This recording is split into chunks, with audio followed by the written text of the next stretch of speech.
बनी इसराइल के दो भाइयों की कहानी। बनी इसराइल में दो भाई थे, जिनमें से एक मुसलमान और दूसरा काफिर था, और दोनों दरिया के शिकारी थे, यानी मछलियों का शिकार करते थे।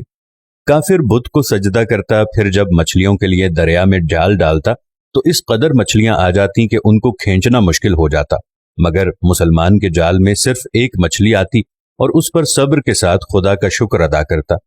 एक रोज मुसलमान की बीवी अपने मकान की छत पर गई तो उसकी नजर काफिर की बीवी पर पड़ी, जो जेवर और बेहतरीन लिबास में आरास्ता थी।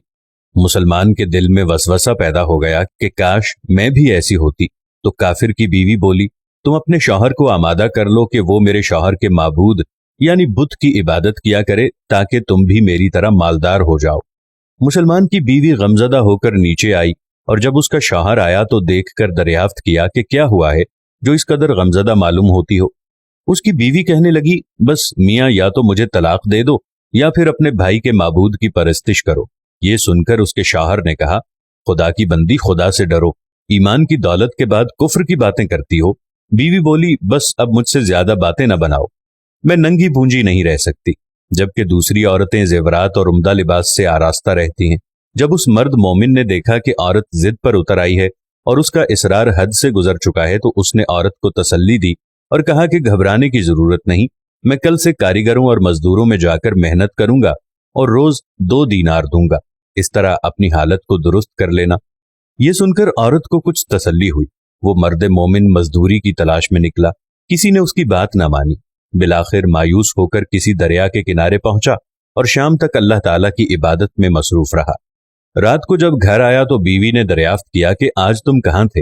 वो कहने लगा कि बादशाह की खिदमत में था, बादशाह ने मुझसे 30 दिन काम करने की शर्त रखी है। उसकी बीवी बोली, वो बादशाह तुमको क्या देगा? तो उसने जवाब दिया कि मेरा बादशाह बड़ा करीम है और उसके खजाने मालो दौलत से भरे हुए हैं, वो मुझे वो देगा जो मैं चाहूंगा। चुनाचे इसी तरह वो अपने माबूदे बरहक की इबादत में मसरूफ रहा। 29वीं रात हुई। बीवी ने कहा, सुनो मियाँ, अगर कल तुम मुझे मजदूरी लाकर ना दे सके तो मुझे तलाक दे देना।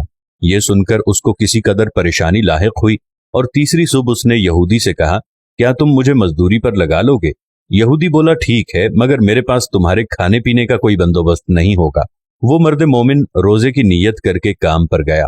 दूसरी तरफ एक आदमी उसकी बीवी के पास गया, दरवाजा खटखटाया तो बीवी दरवाजा खोलने के लिए बाहर निकली। उसने उसकी बीवी को 29 अशरफियां दी और कहा, यह तुम्हारे शौहर की मजदूरी है। तुम्हारा शौहर 29 दिन से बादशाह के काम में था, यहां तक कि उसने बादशाह को छोड़ दिया।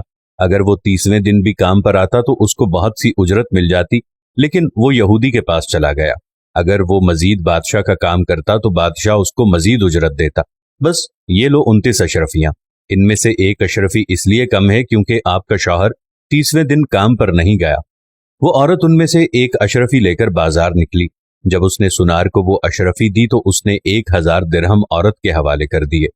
जब शाम के वक्त शौहर घर आया तो बीवी ने उससे पूछा कि आज तुम कहाँ थे? आदमी बोला, मैं यहूदी की दुकान पर था। उसकी बीवी ने कहा, आखिर बादशाह की खिदमत की बजाय तुम दूसरे की खिदमत क्यों करते हो? फिर अपने शौहर को अशरफियों का वाकया सुनाया, जिसको सुनकर मर्द मोमिन रोते हुए बेहोश हो गया।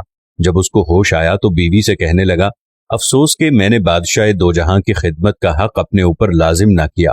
इसके बाद उसने सब कुछ छोड़ दिया और पहाड़ों पर चला गया, जहां खुदा की इबादत में मसरूफ रहकर जिंदगी गुजारी, और वहीं उसका इंतकाल हो गया।